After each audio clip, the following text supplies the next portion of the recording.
ang pastol handang mag-alay ng kanyang buhay sa kanyang mga tupa. Mahal ba natin ang Diyos?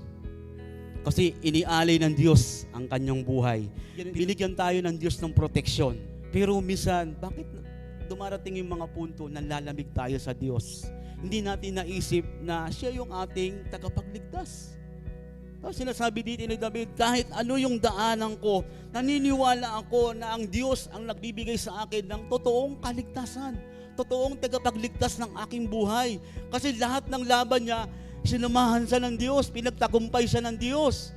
Diba? Hindi siya binitawan ng Diyos. Ito, lagi niya inaalala kung gaano kabuti ang Diyos sa kanyang buhay, sa ating pakaya.